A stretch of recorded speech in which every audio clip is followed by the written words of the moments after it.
Howdy folks, Little John, and once again time for 5 on Friday. This week a little bit of a suck on my first go at a Scotch whisky.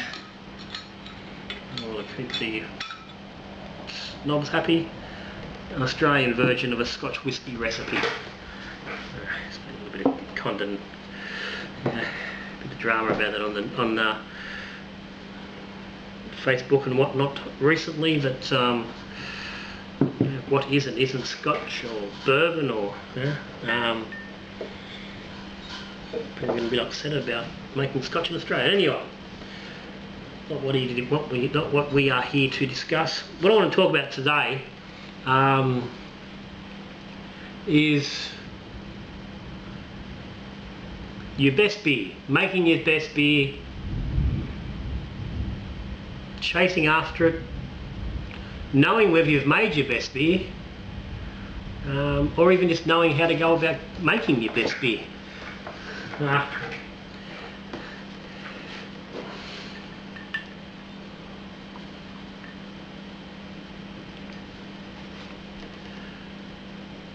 The challenge for all home brewers, and what we're aiming for, is to make the best beer we can. Well, for most of us, making the best beer we can. Aside from the guys that are making just cheap grog.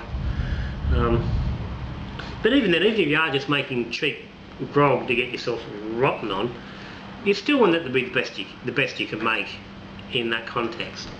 So yeah, reality is we're all chasing that best beer, all looking to make the next beer the best one we've ever made. And it's a hard concept and a hard challenge to really, to get your head around.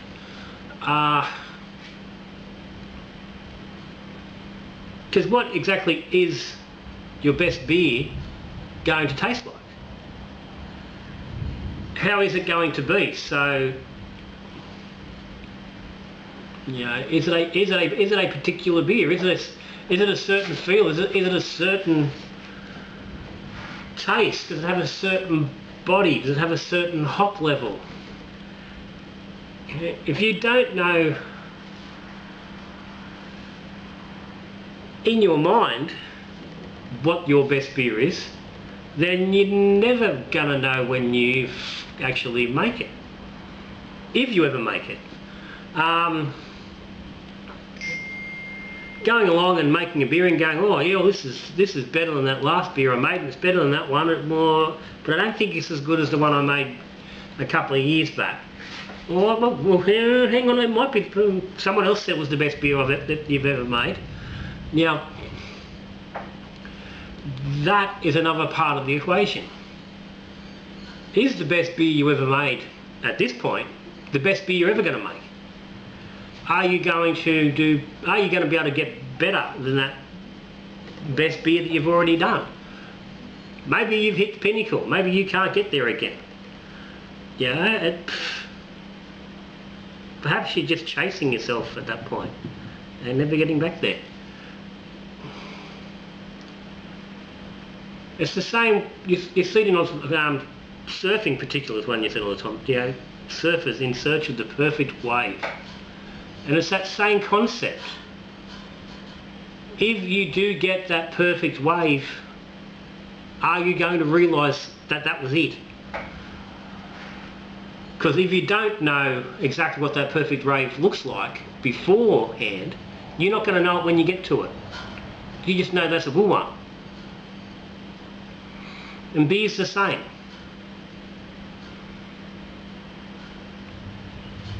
But there's a flip side.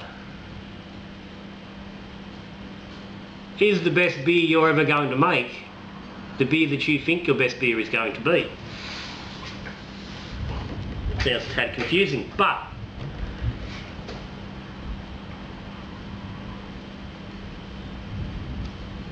if you take the Megasville drinker who believes that, let's just stick with VB, believes that VB is the best beer you can get Nothing's better than VB. You can't drink any better.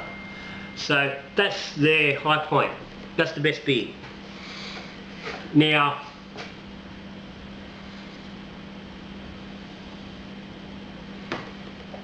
if they find another beer and that suddenly they enjoy it more,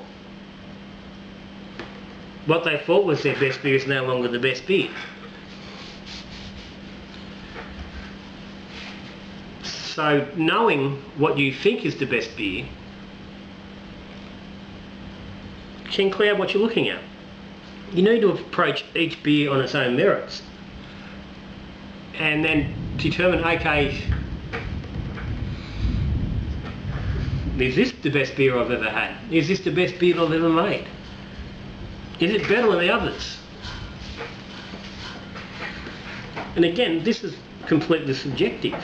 It's not something you can just throw out and think, well, this is the best beer ever. Someone else is going to go, well, no, it's not. I've drunk plenty of beers that people rave about and thought they're absolutely bloody terrible. And there's going to be other people exactly the same. Yeah, not everyone's tastes are the same, and everyone's idea of the best is different. Which is lucky, because otherwise we'd all be chasing, you know, every man would be chasing one woman. So it's good to know what your preferred type of beer is, what you prefer to drink, whether it's malty, hoppy, middle ground, or whether it's a low alcohol or high alcohol, it's a 4.5%, it's 6%. You know, it's leaves malt on the mouth and it's a bit sweet around the edges, or it's dry and hoppy and bitter. Is it fruity? Yeah. You've got to understand what you prefer, and we pretty much all do that. But when it comes to the best beer, like, it's really hard, especially in coming from the home brew, because there's variances. You know, commercially wise, and that's also very difficult with changes. There's so much different stuff in your drink, but go, wow, that's pretty good. That's different.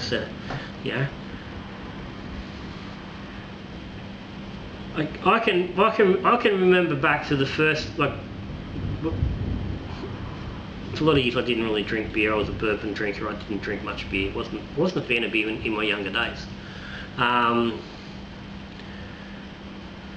It wasn't until after I had my bloody first heart attack and my bypass surgery that suddenly the beer thing really kicked on, and I started actually enjoying drinking beer. And I've drank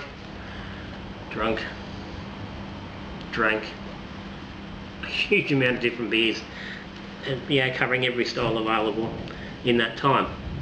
And I can still remember to this day the first time I drank a Czech Budvar. I'm not going to make a fool of myself by trying to do the proper name. Let's just stick with Czech Budvar.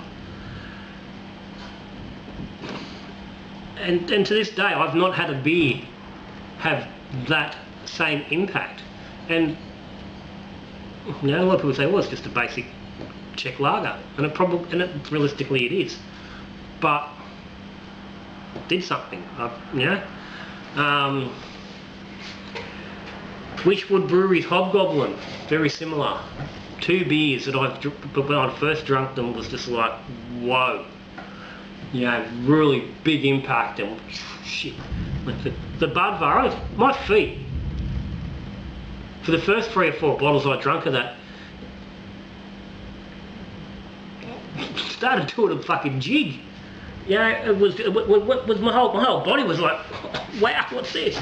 I unfortunately, or probably maybe fortunately, can't get hold of Budvar very regularly around locally, so I don't get it very often. Occasionally I'll buy a 6-pack. So I really get to enjoy it when I do drink it.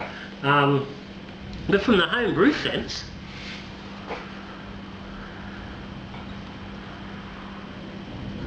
I've got no idea what my best beer could be, would be, or should be. I've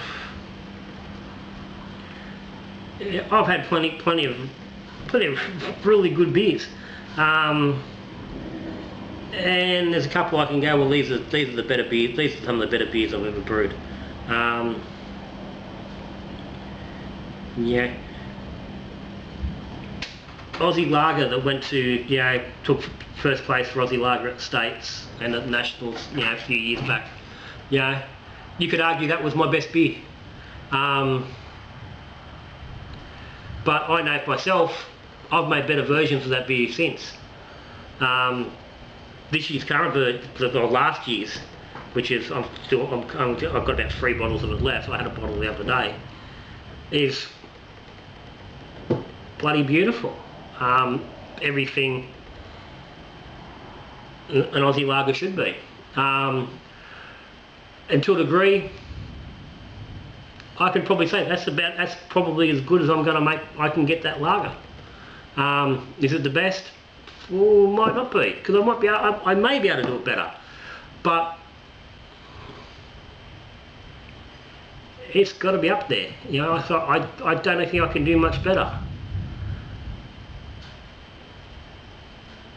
When I look at all other brews that I've done, pale ales and porters and stouts and all the rest of it, I can quite confidently say that I've not made my best of any of those beers at this point. I can make any one of them beers better. I make really good beers in those styles, but I know I could make them better if I actually bothered to focus on those individual recipes and played with them until I got all those little things right. Again, this comes back to your notes and your record keeping. If I went back and went over those beers and played with them and tweaked them and put into place, the things that I know I need to do to make them better, then I could possibly make them, they could become the best beer they could be. But as it stands, they're good beers. They're very good beers. So